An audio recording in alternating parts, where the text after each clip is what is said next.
A new episode for Welcome back. After popular demand, we decided to get one back. I think obviously to do a bit of a season review. All three of us are pretty active, pretty vocal on Twitter. So I thought, why not get us all together in the same sort of podcast as it was, and put our thoughts down. So I think we'll jump straight in really. And obviously we had a change at the helm, and I think that's probably the best way to start this season. And kind of how do you feel Gerrard did? Sort of taking over from where we did. I think let Jay start out with a fellow Rangers fan. Yeah, it's fellow Rangers fan. Are you a girl as well? No, I'm not, mate. You know what? You know who I am. You know who I am. Rangers is not my club. No. Yeah, the other side. It's put me right on the bloody spot there straight away. Good start, boys. Good start. Yeah, good start. I think there's so many different things you have to factor in. There's times where it's been frustrating, times where it's been a little underwhelming, times where you're trying to make sense of things. I think there's a tendency with people to compare us to, say, Newcastle or other clubs who swap clubs, but it's not that simple. It's never that simple, is it? I've said a few times on Twitter, I think one of the easiest jobs in football is probably following Steve Bruce into management. Yeah. Your ceiling's pretty low there, isn't it? And you've got plenty to improve on pretty easily. And Eddie Howe's done a great job at Newcastle. He's spent a load of money, and we're not Newcastle. Taken over from Dino, and we've been consistently inconsistent. But I truly believe he's used it for a massive period of reflection, for analysis and reflection. I think he's gone through every aspect of the club from the top to the bottom, not just for first team playing staff, to see where we're at. I think there's probably been a bit of a surprise in terms of a first team playing squad and what he's got to play with and what he's missing. And, whether you agree or not with what he said publicly in interviews, he's been very honest. And I think he's made it quite clear that he thinks there's things missing from this squad, and not just in terms of the ability, but I think massively in terms of character. I think his best spells at Villa have been where he's kept it simple. When he first came in and didn't have really time to do anything, and he just went real to basics, but hard to beat. He did okay, and he finished the season a bit more like that as well. But we had that first break, didn't we? I can't remember if it's an international break or whatever it was, and he went away and he clearly thought, right, I've got a load of time on the training ground with these players now, let's ramp it up a gear. And I think he went a few too many steps, and we were found wanting, and we had a pretty bad run, didn't we? And then he's gone eventually, maybe a little bit too late, but he's gone back to keeping it much more simple, tough to beat, and we picked up some more points. But I do not for any minute think that's the Steven Gerrard vision going forward, one iota. And I'm really interested to see what he does with this team after a full pre-season and a different profile of player to work with. I think you're totally right, mate. I think the biggest thing for me, I think it's been a massive culture shock for a couple of coasters in our sort of squad. Sort of happy to just be a mid-table Premier League side. I'm not going to actively call out any of our players, but I just think that maybe a few didn't realise just how much Gerrard's impact would be, how much he's really looking to progress this club, and sort of mediocre is no longer good enough. And I think the major thing that you're sort of starting to see with his signings, going back to sort of your Dinyas, Coutinho, Kamara, Diego Carlos, these are players that are used to winning. They've got that mentality of that they hate losing, and I just don't think there's enough people in our team this season that it hurts enough when we lose matches. Personally, and I think that's the culture that Gerrard is trying to change ultimately. What about you, T? Excitement when Gerrard came, I was well documented. I thought he was the right choice for the club. I think I've had a bit of a roller coaster with him, really. Some games you just think, what are you doing? Why are you playing him? Why are we playing back to that system again? But I mean, like Jay said, it's clever. He was just testing us out, wasn't he? So near the end of the season, I got what he was trying to do. But there was a few games that sticky period, and I was thinking, what are you doing? Why are you playing him there? Why are we doing this? Why are we doing that? Why are we hitting the ball long? It was just like James said, it was just a test, wasn't it? He's tried all the different shapes, he's tried all the different players, and he now knows who's going to be out of that club pretty fast. And which we'll come to. But I'm all Gerrardi. Yeah, definitely. And I think the beauty. Sorry, Jay, to put across you. I was going to say we have gone more direct, and I think there's a reason for that. We play down the channels a lot. We bypass the midfield quite a bit, and to me, that's a big indication if he just doesn't feel like he's got the personnel in midfield to play any other way. Testing personnel out when he was testing people out, and at the time when you sat there on a cold day, you spent a lot of money to travel. And you see the frustrations. I got frustrated, but then you reflect on it now, and you can see what he was trying to do. He was just testing tactics out and testing people out. And I like you say, Joe, like you say, Drew, we're a bit different beast. Yeah, and I think that's the difference between sort of Eddie Howe coming into a team that were absolutely fighting for their lives, and there was that real, we need to turn this round, to a club like Villa that were probably never going to go down. It was all about let's try a few people in different positions. Let's try a Chuck, let's try a Tim, let's try stuff, because we've got that, we have got the beauty of doing that till the end of the season. And I think next season will be a lot more ruthless. I think we need to get fitter as a team. My major concern is though, Drew. My major concern was not just Gerrard, but Smith as well. We're not at 90 minutes. When's the last time we had 90 minutes, mate? And it's the same set of players that aren't giving us 90 minutes.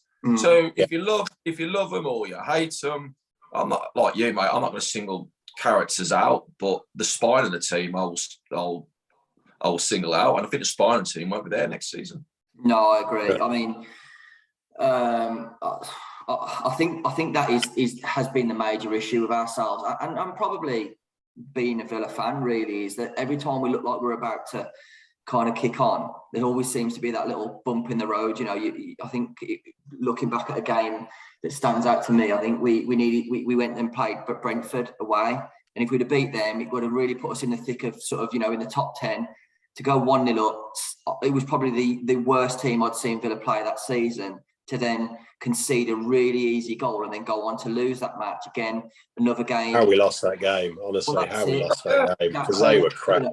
And that's it. You look back at sort of two newly promoted teams, and you haven't got the right to beat any teams, but the money that we've spent and the way that we want the club to go, to lose 6 points to Watford this season and for Brentford to take 4 points off us this season is pretty appalling, really. And you put those back onto your tally and you're right back in the thick of it, and they're very, very good games. Do you know what the difference is with Gerrard? Is the signings already. We're not just spending money for sake of spending money. We're thinking about it, but Gerrard's getting involved with the transfers. Smith didn't get involved with transfers, guys. He got involved with a few players, but he didn't get involved. Gerrard's involved with everything. Yeah. And as much as people don't like the control, and at the end of the day, he's got complete control of transfers, and he knows who he wants to bring in.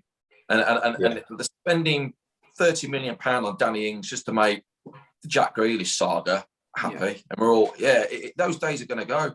We're going to bring players in who are going to progress us hopefully into Europe, and unfortunately, some guys are going to get booted out. What I like about Gerrard, and I'm not for a minute saying that Smith didn't do his research, but I read a report. He went out and watched Diego Carlos.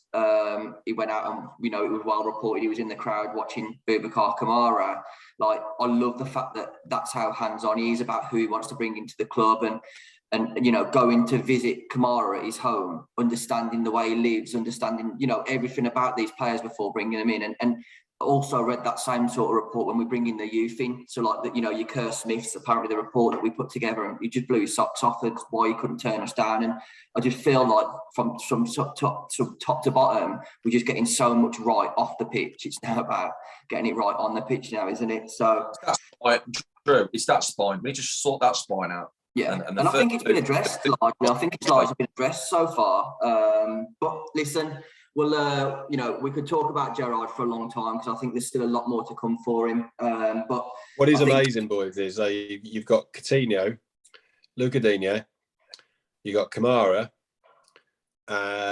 All of them have said publicly a major reason that they've come to the Villa is Steven Gerrard. Yeah, I'm pretty sure I'll also say the same thing. Yeah, and with all due respect to Mr. Smith, God, love him. That just wouldn't have happened with Dean in charge. It wouldn't have happened, and a lot of other people in charge, to be honest, as well. Yeah, but we said it when he signed on the podcast we did then. The pull of the man is incredible. It really is. His stature just speaks for itself, and I know it's got to translate to itself to results on the pitch. Yeah. And fingers crossed it does, but it's massively impressive the way he's pulling these sort of players into us. With no European football to offer and all that sort of stuff. It's hugely impressive. And I think the signing of Coutinho can't go amiss as well, because the fact that he can, the fact that he's had his head turned to come and play for Villa, it makes you think what is going on at the Villa, what is their project all about? And I'm sure that's what the opening conversation is. We heard it with a few people saying that they were asking, is Coutinho signing before I make my decision? It was similar, with Jack. What's Jack doing before I make my decision? And we've now got that that superstar that people want to play with again. And yeah, I think it's exciting to have him on board as well. The next 2 or 3 will be even more exciting. Do you think? Look at that little smirk on his face. I think. Yeah. I think I know. Yeah, Diego Carlos as well. I'll stick my neck line on today.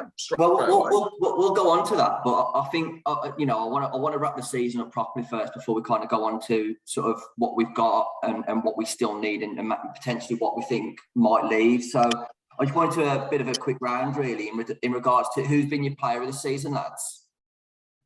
T. My player of the season, I'd say. Matty Cash. I don't think it's an easiest choice, is it? No, it's not been. It's not, again, even with Cash. I still feel at times he needs that chat at half time for him to really come out and get in someone's face. And that's when Cash is at his best, when he's at people's ankles and and once he does that, it's almost he gets his confidence to run up the wing with the ball. He needs to take a leaf out of our left backs, but because his delivery is. But our left back, his delivery is just world class. His delivery, mate, is dreadful, and he needs to work on that. Yeah. Well, Matty Cash has got 4 assists. Jay, can you teach someone that though? I don't think you can, and that's what we're worried about, Matty Cash. Can you teach someone delivery like that? It's final ball, isn't it? It's something we always come back to in terms of a quality player and how you judge him. It's that final ball, it's that final delivery, and he's got to get his head up and pick out the right choice. And I think he is a bit improved, but he's got 4 assists, and Luca Dini's got the same in, less than half of the amount of games? Yeah. 6 assists. I've got 4 for Cash now. I've only got 4. The left back, French Marvel, has got 6 assists, sorry. In a short, counted 4. Not in a season. Right. Yeah, I mean, again, I think the main thing for us is that those guys who want to get up the pitch have been a little bit reluctant because we haven't got any cover. When they go forward, you haven't had a proper number 6. And I think Kamara coming in really gives them that freedom next season. So, yeah, I'm really looking forward to seeing what they can bring. Goal of the season? Oh, God, I really couldn't. I know Danny Ings won it, but I don't know. There's... Some of Matty Cash's goals have been good. I liked his one at Leeds. Archer against Chelsea. Yeah. I can't really pick one out off the top of my head, to be honest. There isn't any standout. There's a number of good goals, but I'm not going to tie myself down to one. I don't know. It's been all right, hasn't it? Danny Ings, mate. Danny Ings. I'm going to go for one a little bit different, and maybe it was just me, but I felt that it was a massive.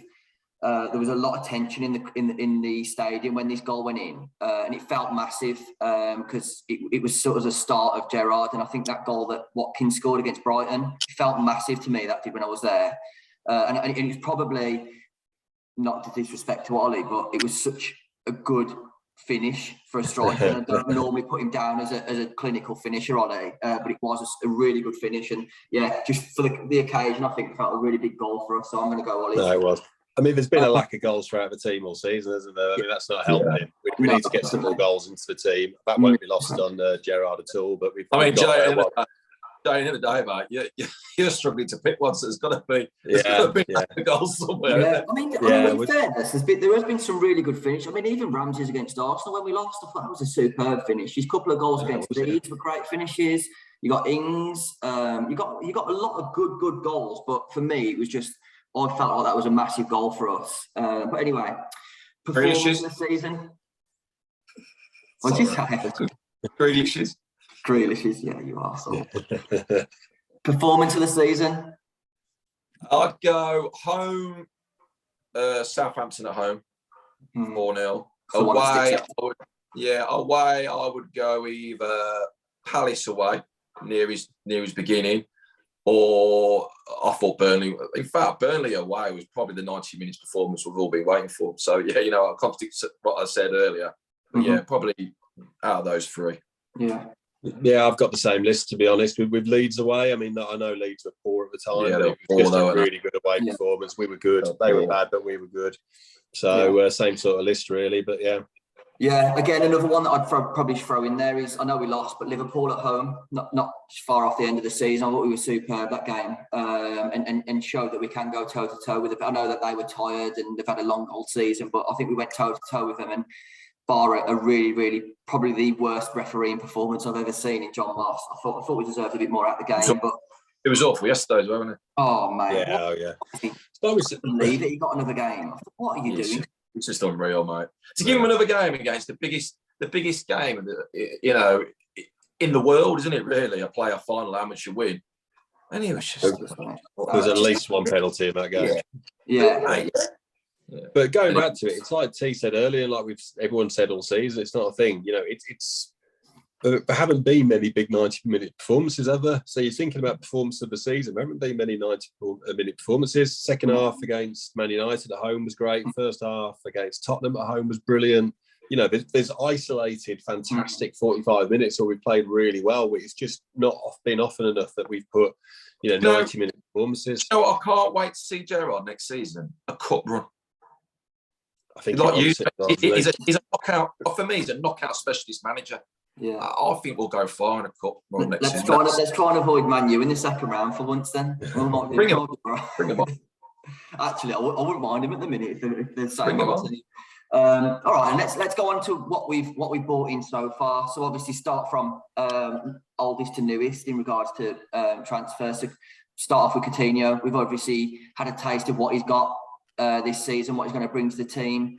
Me personally, I think adding better quality around him. I think there's a few times where you thought, oh, that was the wrong pass, but actually it's because he's a step in front of the players that he's playing with at the minute, and they're not making the right run that he's expecting. And some games, I think the game in particular was Leeds, and I thought to myself, I cannot believe that this kid plays for our team. He just looked world class that game, and we know just how good he is. And yeah, I'm absolutely buzzing that we decided to make it permanent, to be fair. He's had some poor games, undoubtedly. He really has. But I've seen some crap written on social media about him. He is a player. I don't think he's like Jack, where he's going to carry a team, single-handedly. But I think he will be better with better players around him as well. But some of the performances, he's on another level to anything we've got or anything we've had anytime seriously. A bit like me on this podcast level. Yeah, exactly. That. But I've got a good mate who's fortunate enough to be around the training ground fairly regularly, and he was there not long ago and just observing training. And this lad's ex-pro himself. Family of footballers, and he just stood and watched him for a bit, and he said, look, I know it's only training, he said, but just watching him, he said, he is the best footballer in the flesh I've ever seen, just even in training. He said he was unreal. Just the way he controls the ball, the way he moves with it, it's just 100% natural to him. And I just hope we find a way of getting him and Emmy into the team together, because Emmy deserves it as well. He really does. So, but Jay, it worked for 70 minutes against Man City away. They both played, and it worked. For me, it's a statement signing that will bring statement players in with a bit of cream on top with the manager Steven Gerrard. Yeah, it's bigger than that. It's bigger than what he does just on the pitch. the whole domino effect, and we'll see by the end of the window what domino effects will bring. If he plays, young lads training with him, everyone else in the squad training with him, seeing the standards that he brings. Rubs off another play. Yeah, I mean, you imagine, you know, Jacob Ramsey who's just starting his career, learning every day off someone like that. I just think. Well, I hope he does. He's got a lot of learning, Jacob Ramsey has. But yeah, I mean, you know? I think it actually. I'm probably his biggest critic, to be fair, JJ, but it actually hit home to me a little bit the other day when Villa said Jacob Ramsey turns 21. I thought, Jesus Christ, like, you know, he's miles ahead of where Jack was at 20. He was miles ahead of him, and at that point, I'm not, you know, there's probably a lot of Villa fans who are maybe thinking, I disagree with you, lads. I think at that time, I totally disagree with you. In terms of talent, Jack has undoubtedly always been talented, but at the age of 20, can you seriously say you thought that Jack was going to be at Villa to the age? I didn't think he was going to make it because of his attitude. I thought he's always out on the drink, he's around idiots, and it was only really until John Terry come into the club that I think maybe saw how a professional worked. I think that's what really grounded him, to be honest. And Snodgrass, those kind of players, I think really grounded Jack. Yeah, I mean, JJ's got all the minerals. He's got all the materials there. My old man's a fan for what it's worth. He likes him. In the opposition half, he's brilliant. He carries the ball up really well forward, but he's incredibly raw. I don't think he's great off the ball. I don't think he's great in his own half at the moment. But these are all stuff to work on. But all the calls last year from the England squad were premature. You know, when you compare, see who's in that mix of midfielders. But that doesn't mean he won't in the future. But his improvement this season, though, has been astronomical. He's already gone to a level I wasn't sure he could get to. Yeah, I agree. So, but what he needs to do, I think what he needs to do now is he needs to make his patches bigger, because in the game you get a 5-10 minute spurt, and that's what the BT and Sky always pick up and show highlights of, but they don't show the rest of the 70 minutes of him actually not being anywhere near it, being skipped past in midfield, and that's the side of it he really needs to sort of tighten up. And I think thing is, Drew, and I've said it right from the beginning, it's like the three midfielders we've got at the moment just ain't the right balance. It ain't the right balance. Hopefully, with, you know, Kamara coming in and this other one coming in, then we'll have a nice balance. But at the moment, it's just no balance. What you've got at the moment is, and it was pointed out to me like the last few games, Nakamba, if his own teammates can avoid passing to him, they will. There's bits where we switch for playing, we transition it, and it should go through Nakamba, you know, left, centre, right, or the other way. And you got Louise. You got Douglas Louise trying to play a Hollywood pass all the time. Yeah. Anyway, they're trying to go through him. McGinn's in the team, I think, regardless of form, because more than anything, because of his character. I think what he brings to the team in terms of leadership and character, I think that's why he plays regardless of form and what he's doing on the ball and all that sort of stuff. There's got to be a reason Dean Smith and and Gerrard keep picking him regardless of his form. And I think that's what they're missing. Yeah. He's a definite contender for captain if he stays. Yeah. Well, we'll see. From what I can gather, there's been about 4 people offered the captaincy if they can. So we'll see who ends up with it, won't we? We've already sort of briefly touched on him, but you know, I think it's probably a position that we probably needed to look at for a lot. You know, probably most transfer windows I can think of, and it's probably the first position I think we'll address that first, but we never seem to. And finally, it looks like we've done it. And you know, maybe we've had to wait to get the right one, but yeah, how big's Kamara going to be for us next season? I think it's massive, but I think the next midfielder will be the big one. It's a simple fact that Gerrard's already said he wants someone who's been there and done it. Kamara's going to be playing in that midfield at the moment against a dodgy 2 or 3. The next midfielder that comes in will be a statement one, and you'll see him and Kamara I can see it going top 8. So again, I was thinking about this just in a way of maybe getting sort of Emmy and Coutinho into the same team, of almost having 2 sitters, because a lot of the top clubs do it. 2 sitters of a Kamara and I know a name that's been sort of touted around is Basuma. So you had 2 sitters like that, and then just let that front 4 go and flourish of an Emmy, Jacob Ramsey, Coutinho, and whoever your striker might be. And I just think if you could have 2 proper disciplined midfielders who can play the ball, break the play up, I think you go and let that front 4 go and play. I think he will. Hopefully. I think it'll be, yeah. What's your thoughts on Kamara, Joe? I'm not going to pretend like I'm a massive expert on the guy, but I know he was a long-term target, and I know that there was a lot of people on social media touting him. But he very much looked like one of those players that have been touted, where you're kind of going, "Oh, come on, lads, we've got no chance here." You know, it's all good and well showing your knowledge of European football, but so I'm the fact that he's landed, and you know how old he is, and who was after him, and all that sort of stuff is pretty incredible. And yeah, if he's what he looks like he's going to be, then it could be a really big signing for us. You know, the bits I've seen of him, I really like. It's always a funny one. I was told, really, someone credit them anyway. I was told that his stats, and we work on stats on all transfers, against another 4 signings we're looking at, just blew everything out of the water. Yeah, his stats are insane.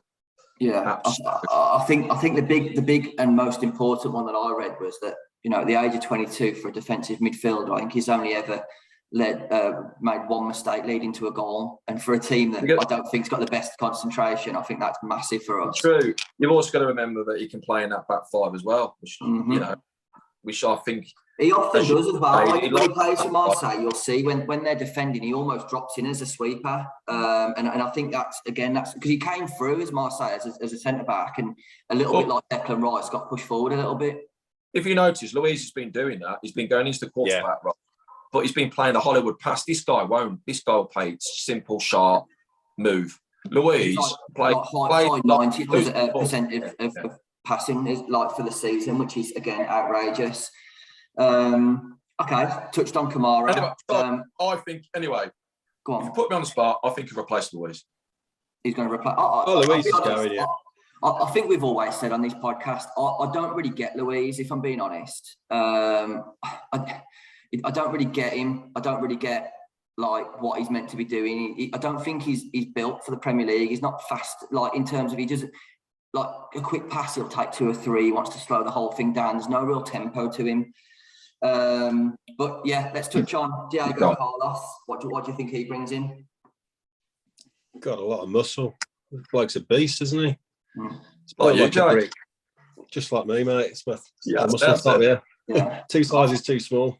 I think as a team, I think we're too nice, and I think if I was playing against Villa, I think I've got an all right down. No one's going to scrape the studs down the back of me. No one's going to elbow me when I jump up in the air. And I think we need a little bit of nastiness, a little bit of height, a little bit of meat, like you say. Yeah, you are. We've lacked pace and lacked power. We've lacked pace and power in that team, and leaders. We're not got many leaders in that team. Okay, we got Mings, but. Yeah, not for long. not for long.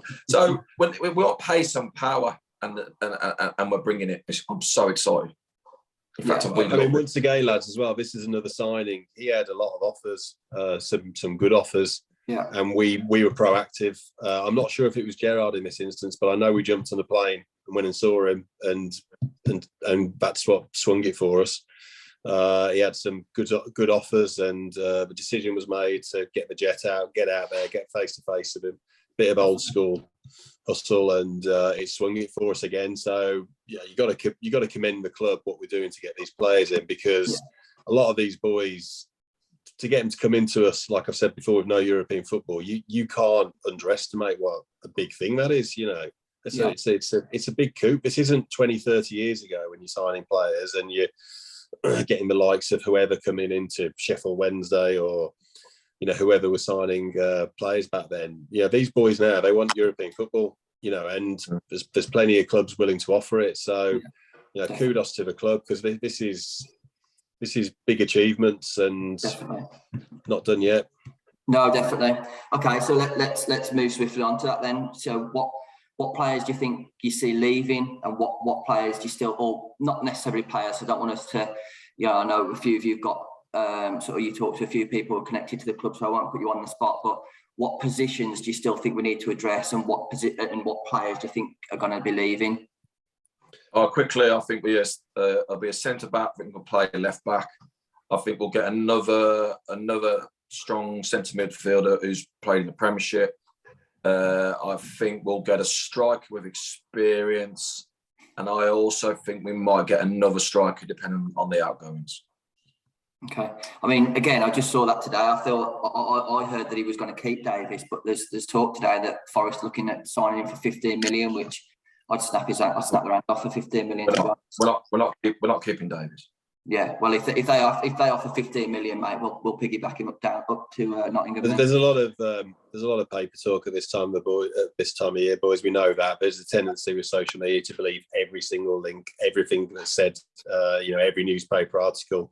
Yeah. I know for a fact. It's half term as well at the minute, so we know what the crack is, don't we?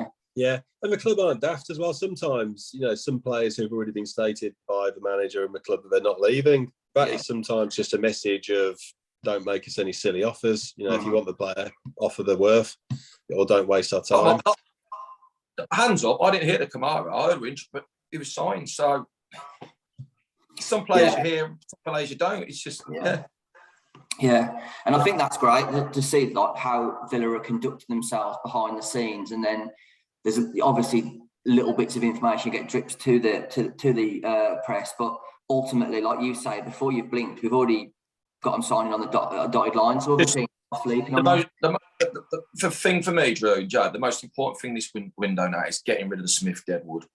Yeah, just get rid of them. Yeah, get rid. Yeah, we've got to improve the spine. I think that's been pretty obvious. We need to unbalanced. Yeah, we need to strengthen the spine of the team. We need better characters. We need proven players, and we need winners.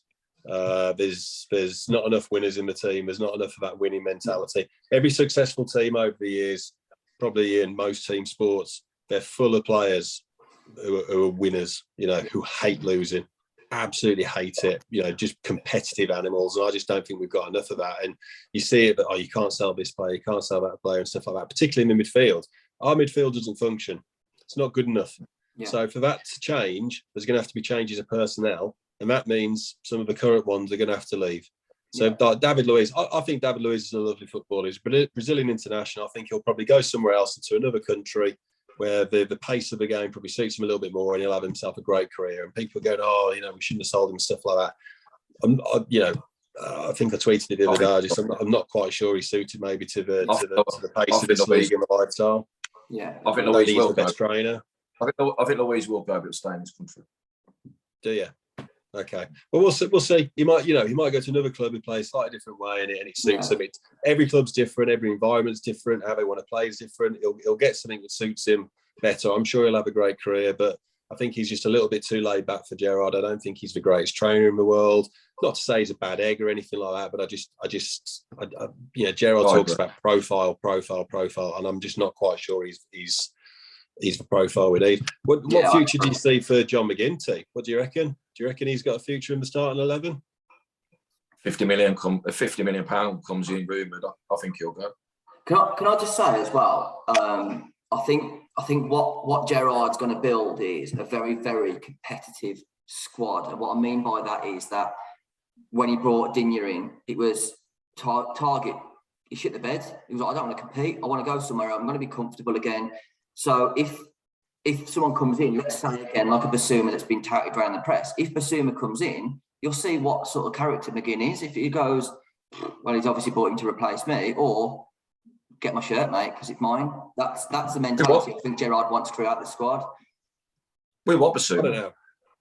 What's up, mate? We want Basuma. Yeah. Simple as that. I don't know how fair that is on Matty Targett either. I think there's a narrative that he's bottled it. I don't know if that's the case. I think Matty Targett's had it made to him quite clear that he's got no future at the club, and I don't blame anyone for wanting to play. I'd much rather have something like that than someone who just sits there and milks the club on their contract. Yeah. You've had it made clear to you that you don't fancy it. But guys, at the same token, Newcastle have seen something not to buy him.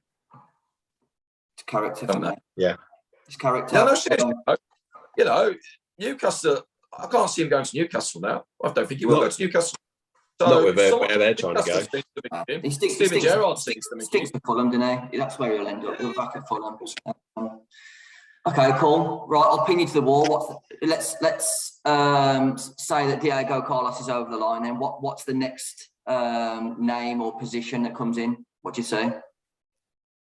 Maybe something after 2nd of June. Yeah, but what position or do you want to commit to a name? Striker. I'm not putting names on here. Yeah. Jay? Oh, mate, listen, there's so much that goes into transfers, and there's this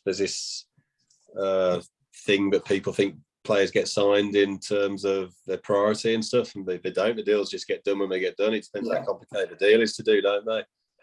So it'll depend on what we can shift out as well. There's a whole host of players who I expect to leave, but someone's got to come in for them. If no one comes in for them, what do you do? Yeah, you can't. I don't think this time round on social media and press have got most of the names right. Who we're linked to? Yeah, because Steven Gerrard keeps landing at their stadiums watching them. That's why, and it's But the Rangers, think who he might be after. We're interested. Bassies, we're interested in. It's just if they turn up or not, isn't it?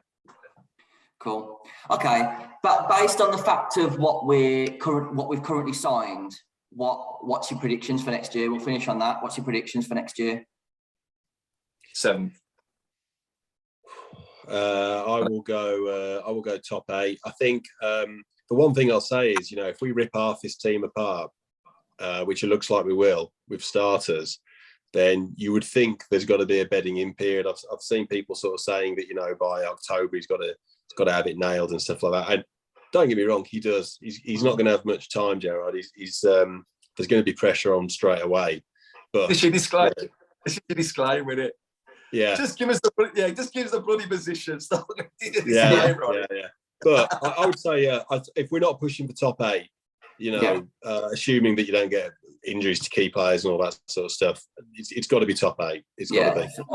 I think 7th, and we win the League Cup.